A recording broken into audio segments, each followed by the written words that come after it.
Welcome back, everyone, to episode 4 from the Cognitive Science Show of Transcendent Naturalism.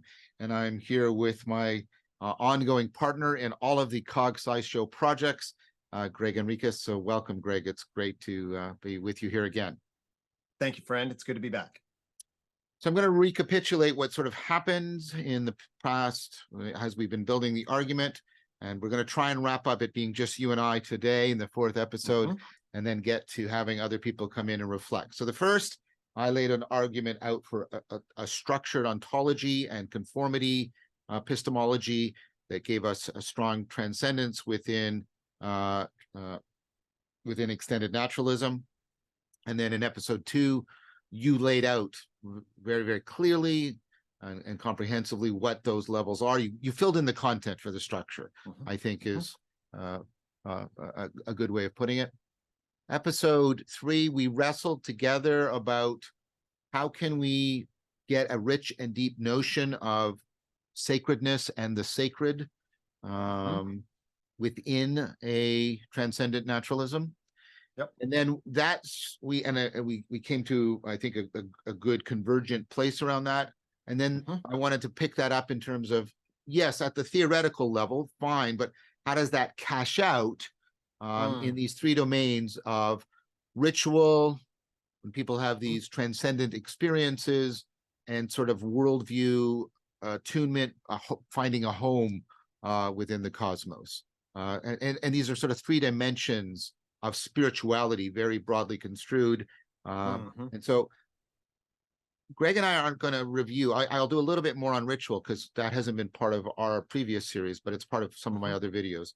We're not going to review all because we went over a lot in a lot of videos, right? Well, our goal here is to try and do the following, to show that transcendent naturalism has a way of explaining these without explaining them away, giving it an explanation of them that shows why they afford strong transcendence in the way that we've been talking about it here, and therefore can ground a profoundly transformative, existentially relevant spirituality that is nevertheless completely conciliant with a science that has been situated within extended naturalism.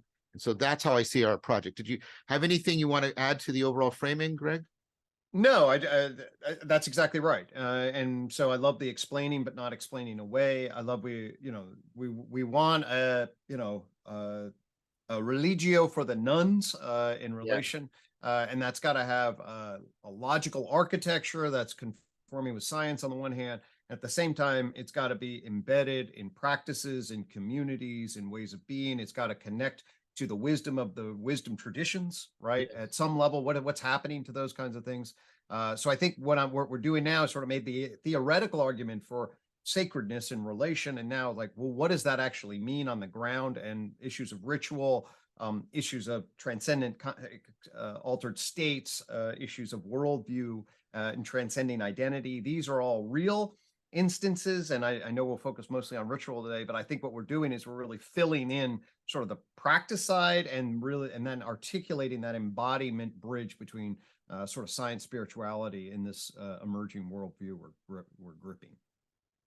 Excellent. Okay, so I'd like to start with ritual, and ritual, of course, has been something that has been put into question even before the scientific revolution. It's put into question by the Protestant Reformation, and then as it put under more pressure as that Reformation fragments, and then of course the scientific revolution comes in and seems to push us into a kind of propositional tyranny, and then ritual becomes it just seems like irrational belief formation within that framework. And then of course you have the increase of the secularization project under the Enlightenment. And then ritual, it gets slotted largely into superstition or things that so-called primitive people do because they don't have science. And of course, it's wrapped up into all the problems of imperialism and colonialism. And then you get a final knock in which Freud, sort of discovers the unconscious, at least the psychodynamic unconscious, and finds that it, seeks out ritual, but he can only understand that given that he's in that whole stream of development as something deeply psychopathological. And so ritual behavior is an indication of neurosis or perhaps even the onset of psychosis. And then, so you have this ever widening gulf between rationality, which is getting increasingly understood as computation, and ritual, which eventually seems to be neurotic or even psychotic behavior. And so and then anything that does anything other than that is, superstition. And of course, that's a somewhat nebulous category as well, although it's invoked frequently. So I think that. Go ahead. And I just sort of like, okay, so for those of the scientists out there, well, maybe how I used to be or whatever in a particular kind of way, why don't we at least note that we still have funerals, births, and marriage ceremonies? Yes, we do. Okay. Yeah. And why, what's happening there? So let's at least just point to these, the still vestiges of particular kind of community ritual structures. And man, to lose that, I'll just throw out there, that wouldn't it be dramatic to lose those, right? That they bind us in a particular kind of way, in an embodied way.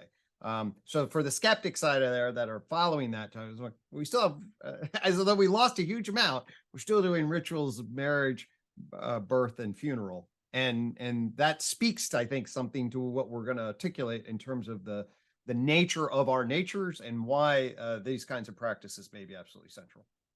Yes, so that's well said. And when I gave the talk at Cambridge, I tried to make an argument about how ritual, there's a lot of implicit ritual in a lot of what we are doing without actually properly recognizing it. I'm just going to quickly review arguments. The arguments exist elsewhere, and we'll probably put extensive notes.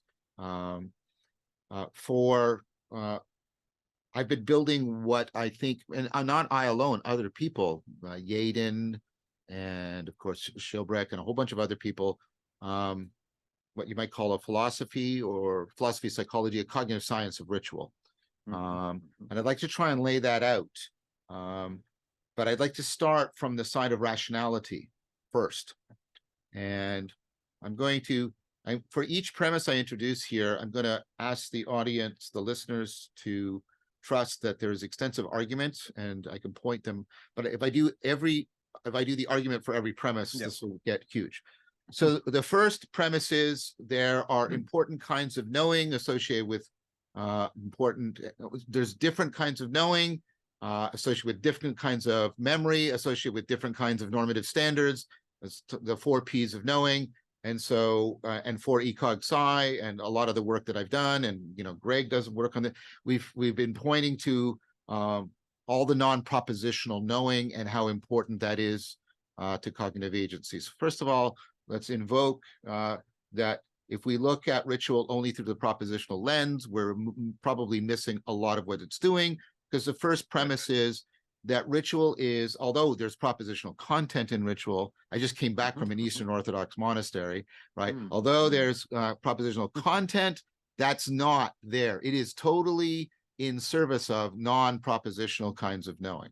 And so that's the first. So if you come in and you're skeptical and all you've got is, this is just bad inference for bad belief formation, then I want you to step aside and think about, well, you have, in addition to your belief, you have your skills, and in addition to your skills, you have states of consciousness, perspective-taking states of consciousness, and in addition to those, you have traits of your character, your identity, yourself, and these are all different ways in which you know and understand the world. Okay, and so that's the first premise. The first premise is ritual should be more properly understood as addressing the non-propositional.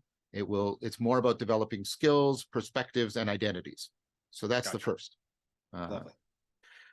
The second is we have to understand that there is a aspirational dimension to rationality. And this goes from the work of L.A. Paul and Agnes Callard, and then some experimental work by Hirschfeld and others. And this argument goes basically the following. Whenever I go through a transformative experience, a genuine transformative experience, until I undergo the transformation, I don't have the perspectival and the participatory knowing. I only get it once I go through it. I don't know what it's going to be like to be a parent and how my character is going to change until I become a parent. And so you can't infer your way into it. I can read all kinds of books about being a parent, and everybody will tell you who's gone through this, they were helpful, but wow, so much more that I didn't, right? And you can't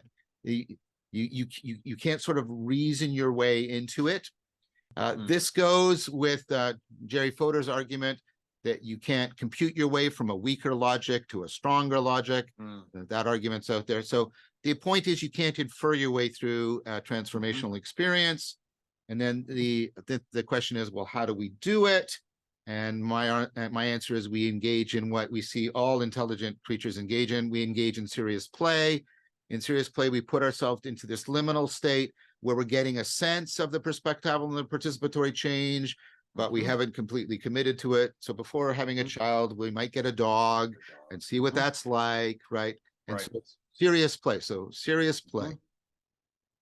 Next, aspiration. This is Agnes Callard. An aspiration, that serious play extends to a development in which you are trying to become something other than you are. You have a current self that is related to a future self that is considered normatively superior to the self that you currently are. But how could you possibly do that? How, right? How, right? And of course, what she says is she doesn't really answer the how question. So I still think it's a kind of serious play. I'll come back to that. What she says is that notice that aspiration is a proper part of rationality. Because if I, right, to be more rational is to properly aspire. It is to become somebody that is more normatively valuable than who I am. And so if you say that the aspiration to rationality, which is a non-inferential serious play project, is not part of rationality, then you're in a performative contradiction. You can't ever recommend to somebody that they become more rational, because the process would have to engage in would be a non-rational or even irrational process. So what she's arguing for is there has to be a non-inferential notion of rationality that merges with L.A. Paul very, very beautifully. And then you also have the idea that rationality often requires a kind of self-control so that we can undertake the aspiration, so that we can prioritize long-term goals over current goals. This is about overcoming hyperbolic discounting, temporal discounting. And Hirschfeld does all this work showing, well, if you give people all the inferential and empirical evidence, they don't save for their retirement, for example. But if you go in and ask them to imagine their future self as somebody that they love, they've always loved, they've always taken care of, they've always felt responsible for, people will save, and they will save dependent on how often and how intensely they do the imagination. Now, this brings us to another. So first of all, rationality requires, right, aspiration. It requires, on one hand, serious play. And now the imagination. But here's the sense here.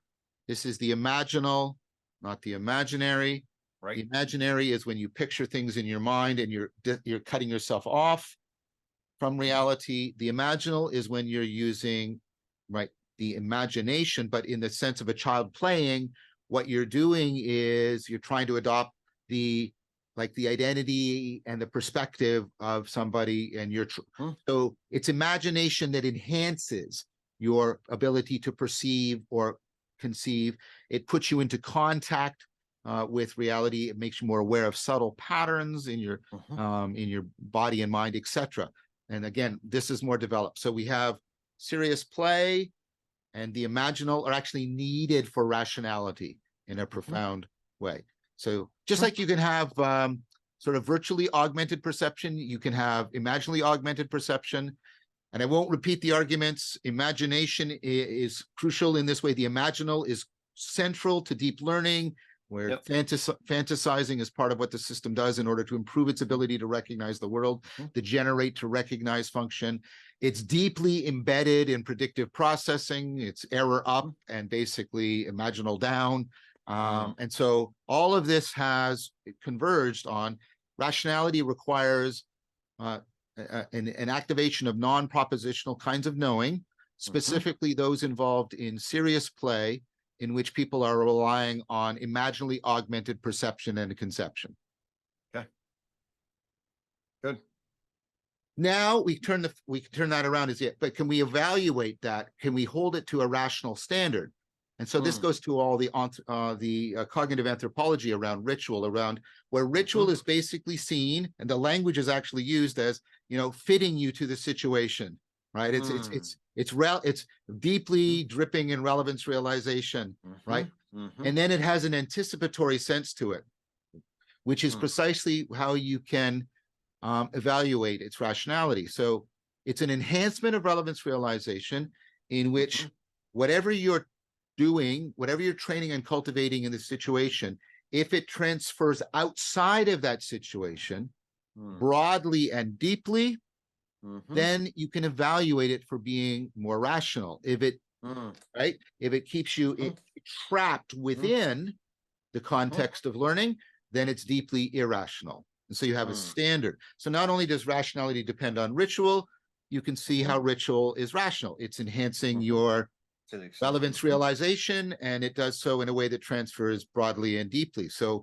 transfer in that way is, of course, one of the ways in which we can go from individual insights or solving problems to discovering a system of problems and having a systemic insight, like we talked about in the transformation course, and thereby bringing about a significant form of self-transcendence and aspiration.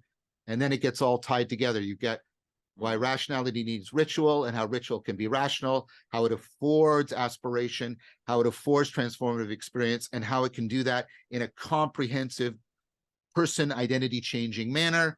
And then that is how ritual can fit into a transcendent naturalism. That's the argument in a gist. All right.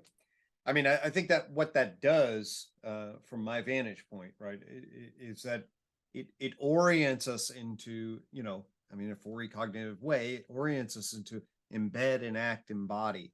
Yeah. Right. And recognizing, and I'll pull a little bit of Jung here, often oriented is to archetypal patterns in relationships to the world. Yes. And to accelerate our capacity to shift perspectives around core archetypal patterns. And of course, that's going to get into multi-perspectival orienting in relation to value. That's going to place rationality in relation to wisdom.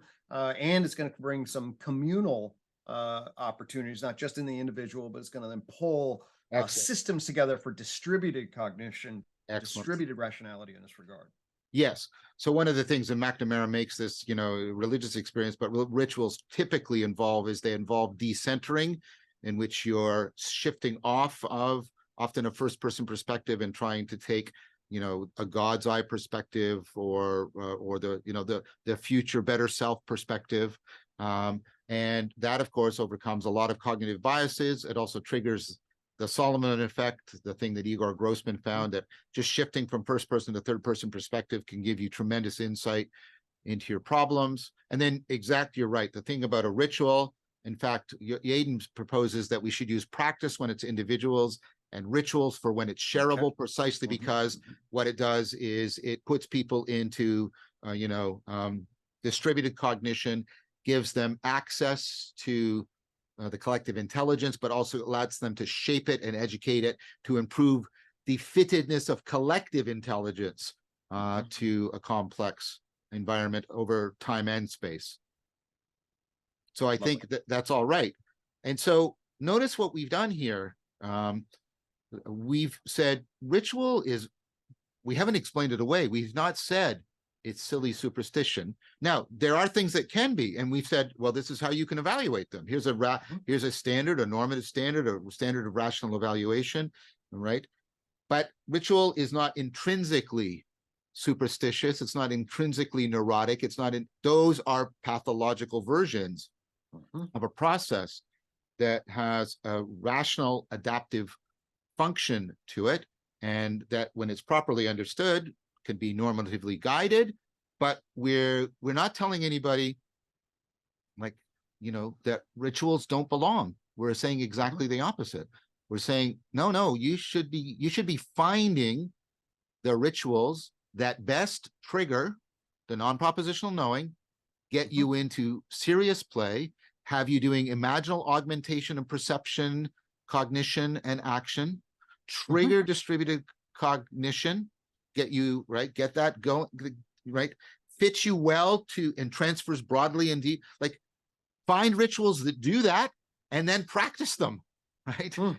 And so not explaining it away, but explaining it in a way that actually encourages you to participate in them, but also gives you the tools by which you can rationally evaluate candidate rituals. So I'm just coming back from the Metamodern Spirituality conference. The first night we were there, first official night of the conference, they set up 5 different stations associated with the core elements, earth, air, fire, water, and ether. And each one had a ritual leader. I happened to go with fire with Brendan. And we were in a fire hut. And he had set up, he had actually painted one of his all-seeing eye and was holding that as a mask, and invited us with no words, just music and gesture. We sat around the fire, and he had set out, we didn't plan that. I didn't know it was happening, but it was obvious just by what was intonated by what we're doing. And you had piece of paper, and he was taking actually paper from his Emerge book and burning them. Okay. And it gave them the key. And then I went up and I wrote out some core words that were associated with where I was in various identity places, and then wrote them out, and kissed them, put them in the fire. And felt the process by which I was bringing in and releasing into the heat and light of fire in relationship to, okay, what is heat? What is light? Who am I? What is the world? All with no words, but it was a very, very meaningful. And then we got together, and then we all came together on the fire up on the top of the mountain and talked about why we chose, those of us, why you got off on one of the particular elements and what was the feel of that element in relation. So for those of you that are wondering, kind of like, hey, I mean, I would have 20 years ago, this was not the kind of thing that I was engaged in, but when you do it and you see it and you feel, it opened up a participatory perspectival structure in me, and I think in the group, in a way that was pretty fascinating. So that's just sort of an example of to be explored in relationship to this kind of space. Now that's great, because so you did something in which there's sort of an emerging ritual, right? But it's being very carefully crafted to have a lot of these dimensions that we've talked about, and it's apprehended and appreciated for its meaningfulness. I'm at an Eastern Orthodox monastery, and I'm participating in a tradition, right? Long stand, dressed and drenched in ritual, and just like, and for me, this was personally healing, because I had grown up in a version of Christianity that was very much propositional tyranny, very antithetical to ritual, to symbol, to even sort of accessing in a direct fashion the understanding of distributed cognition.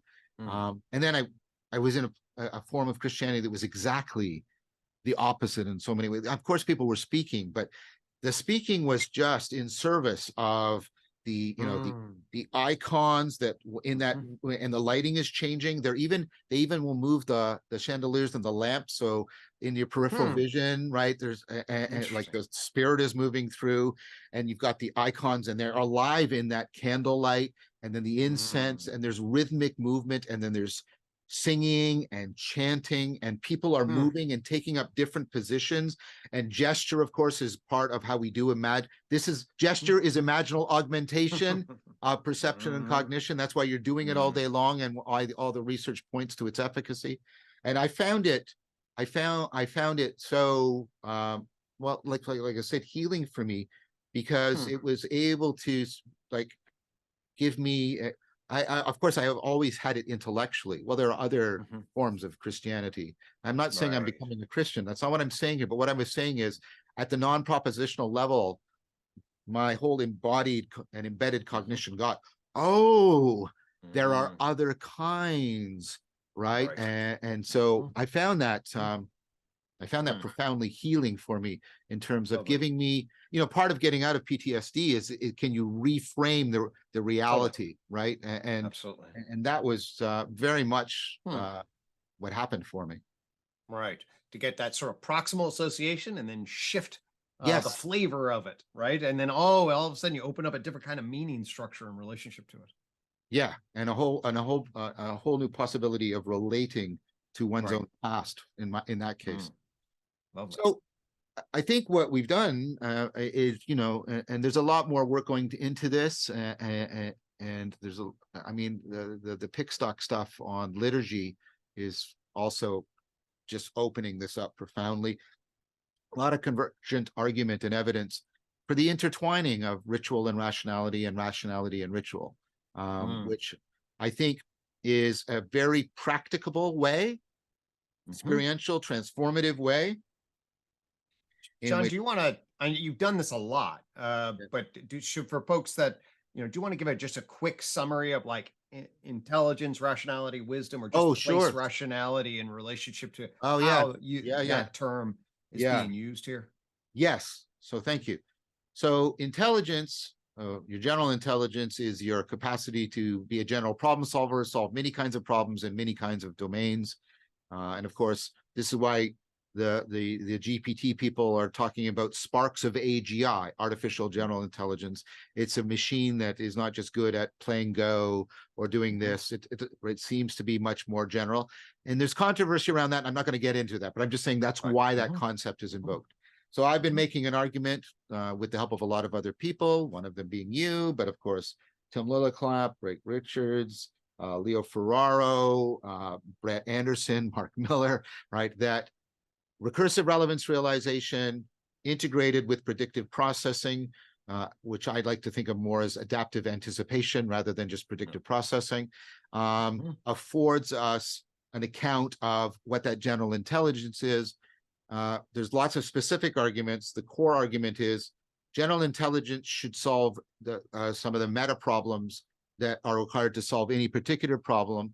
One meta problem is zeroing in on the relevant information, and the other one is how much can you anticipate that relevant information rather than just reacting to it. And those are two things you want to be doing across your problem solving. So while you're engaging in these processes, the very same processes that make you so adaptively fitted to your environment, and it's a conformity theory, make you perpetually prey to self-deception. You will ignore something as irrelevant that turns out to be relevant. You will not properly anticipate because you haven't captured the right factors all that sort of stuff, because you're always in a generalization discrimination problem when you're trying to predict and anticipate.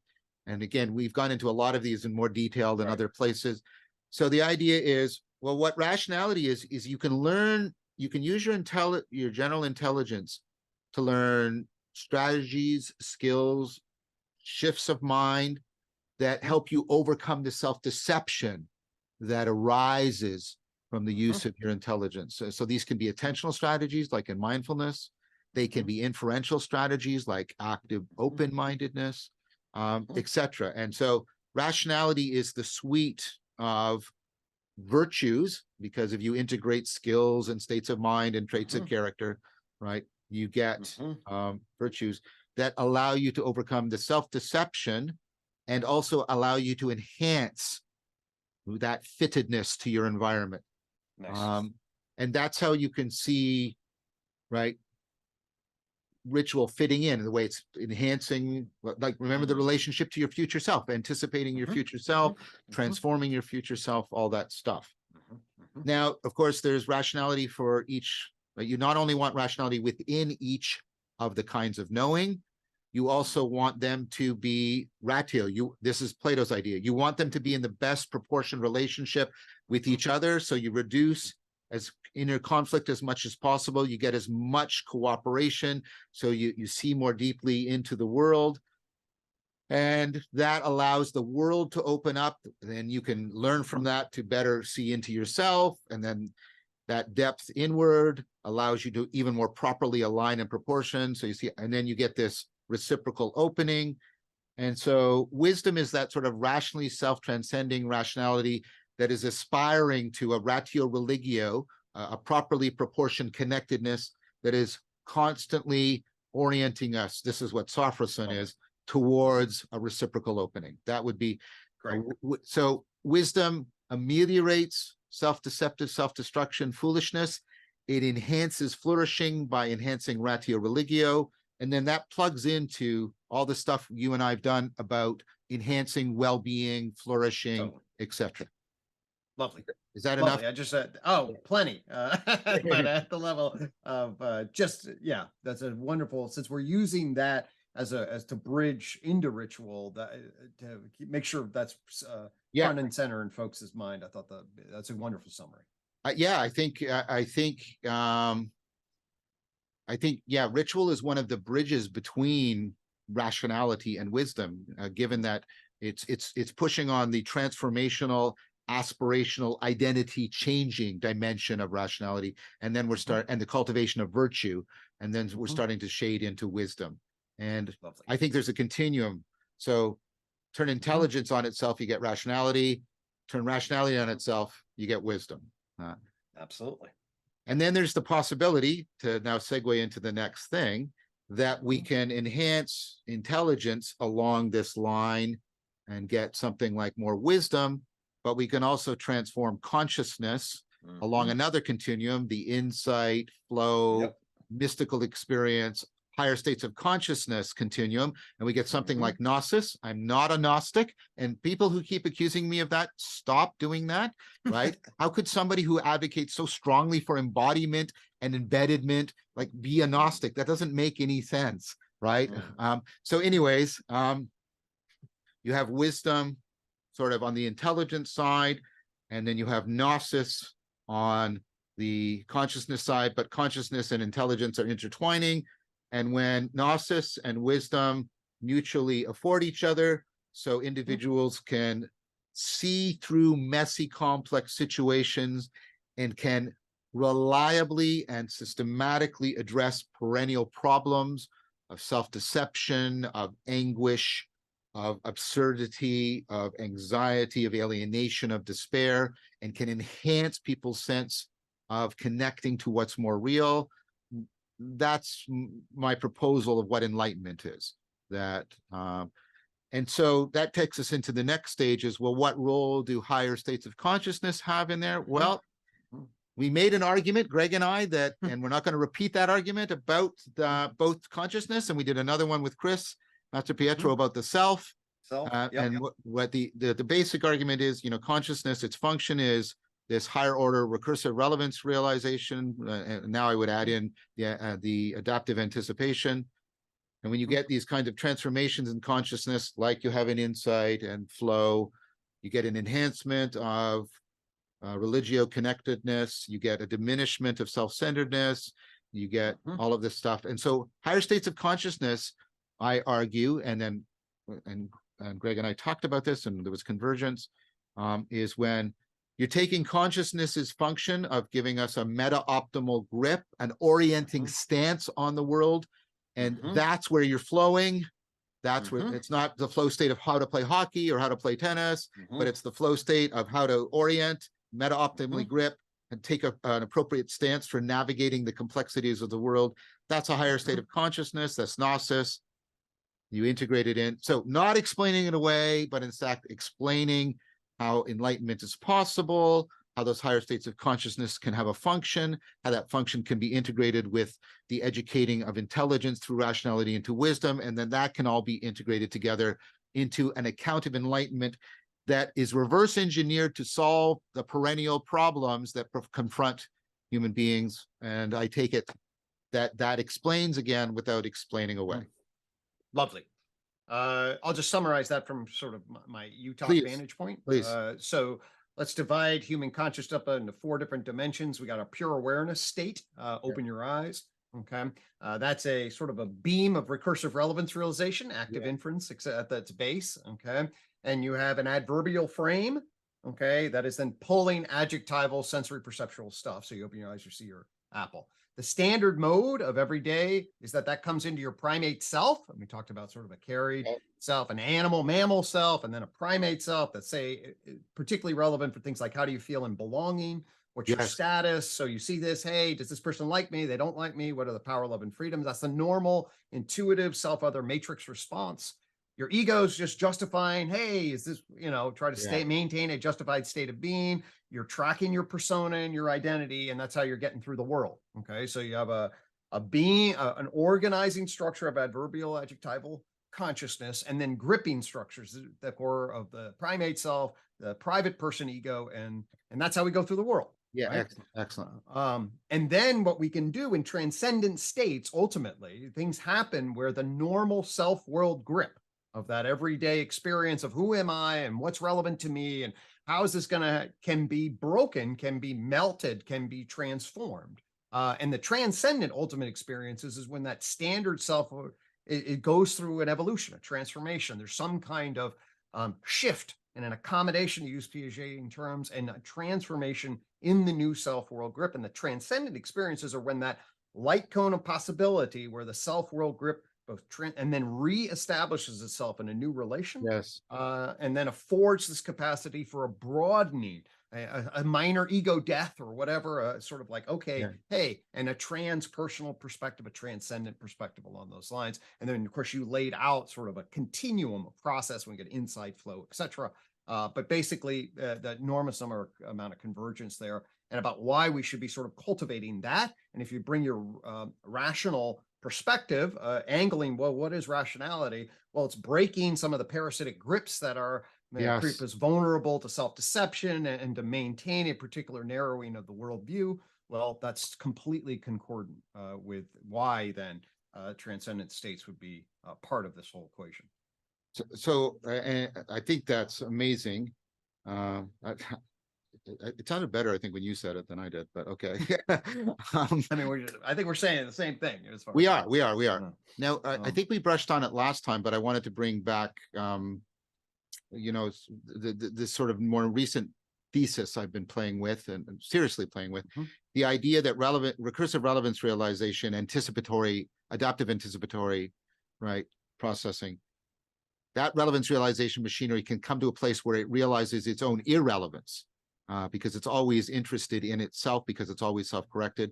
And it can fall into a state where it's irrelevant, and then because you're not trying to deal with beings and the combinatorially explosive relationships with beings, you're trying to deal with the utter simplicity, unity of the ground of being. It's right. And that experience, and you can hear all the Heideggerian, but also the Tillichian and other thinkers saying, there's a state, and then of course there's similarities, of course, in Buddhism and Taoism, not identities, similarities, where you get to this place where there is this profound letting go, so that one can come into a ratio religio with being, or the ground of being itself, or the one, if you wanted to be Neoplatonic, which I would be. And so I think that, which is, kind of an ultimate transcendent experience, mystical, higher state of consciousness, can still be readily integrated into the framework we've been talking about here. We're not violating the framework. We're not explaining it away. We're actually saying, this is how and why it can bring you into relationship with what is ultimately most real. Allow you to exercise ultimate concern for what is ultimately real, as Tillich would say, and therefore, again, explaining it but not explaining it away, but nevertheless not having to invoke anything that stands outside of extended naturalism. Totally. Lovely.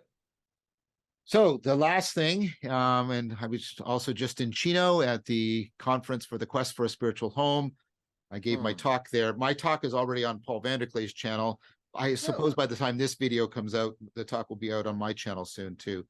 And I did a lot I made use of John Allen's work on the evolution of home, and Kellyanne Allen, both Allens, work on the psychology of belonging, to argue for sort of what, like the cognitive science of home, what's the dimensional structure, the phenomenology, the functionality. And I talked about sort of 3 stages that John Allen talks about. It talks about first how we're moving towards a notion of niche construction in evolution. The animal isn't just being pressured by the environment, the animal shapes the environment, and the environment shapes the animal. And then the culture, of course, is distributed cognition, just putting that whole process on speed, right? Just right. And so you get what's known as the home range. And I argued that this is the sort of grounding of the sense of belonging that Kellyanne Allen talks about, that the function that produces the sense of belonging, and the function is the fitting in function, is our capacity for niche construction. A quick side note, I talked about your work because to me, the belonging literature is, as far as I see, exactly identical with the mattering dimension of the meaning in life literature, but these two parts of psychology are not talking to each other, not comparing their research. So Gregg Henriques comes in and says, the fragmentation of psychology, and I reference that. Yeah, definitely the case. Jingle jangle all the way. But you can see why belonging would matter. And then we moved into the idea of the home base. That what starts to evolve is a shared space, and you can use a little bit of prospect and refuge, where refuge isn't so much hiding, but a defensible or a place you can escape from if needed, right? Lovely. And so you can bring stuff there, and you can right, you can go out, you can distribute, and then you can gather back together and do distributed cognition on processing food and butchering and protecting the food stores and all that. So you've got this sort of relevance realization machinery working, and you've got an origin place for it. And then, so I talked about that in Stegmeyer's work on orientation.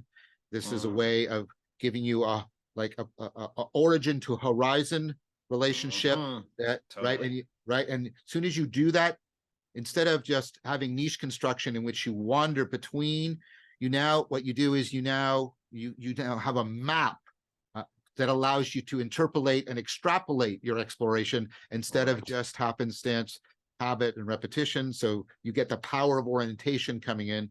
And then once you have that, it becomes relatively easy to to get the hearth. And then the hearth then becomes also the hospital. And in the hearth, you have a place. Remember, you invoked fire. You have a place that can be the center for ritual transformation, serious play, all of Matt Rossano's work. You have the hospital, in which we're doing shamanic stuff to heal people, and you've got that at the home, right? And so you get all this ritual core. So you've got the hearth hospital situating within the home base, which situates within the home range, and you get all of these functions and why they're all condensed together. And then that's home. And then I said, what we're looking for is... Actually, can I just jump in there? For yeah, just a second, please, so we can please. sort of... All right. So yeah, let's just put this, let's think of ourselves as a stacked phylogenetic, ontogenetic, organism, animal, mammal, primate, person, right? So animals, all right, we're going to build a little niche. We're going to, carve out a little cave. We're going to build our little beaver dam. We're going to create the ecological feedback loop so that our approach avoidance structure of safety and behavioral investment, what's conserved and predictability, what's the range that we're going to explore. So you get sort of that openness into the range, back into the conservation, right? And there's a space-time, things have affordances, things have dangers, and then we become social, right? And then we take the influence matrix with, our attachment systems, our placement in the hierarchy and placement in connection to each other in relation. We actually do co-opt the space-time structures. Then we place ourselves nested into the belongingness of the relation, where it's relational value and connection. Am I loved? So are you homed by the physical environment? And then are you homed by the relational environment? And then we can be pointing to this, well, we're going to get homed by our propositional justificatory environment, our shared narrative of where we fit inside of the universe. And we can then see sort of that stacked, and what matters to us is to be homed and then to explore and to Yes. carry across that dialectic in a healthy way. Excellent. Excellent. Again, really good. And so, and then you already said, we reuse it, we exapt it, we co-opt it.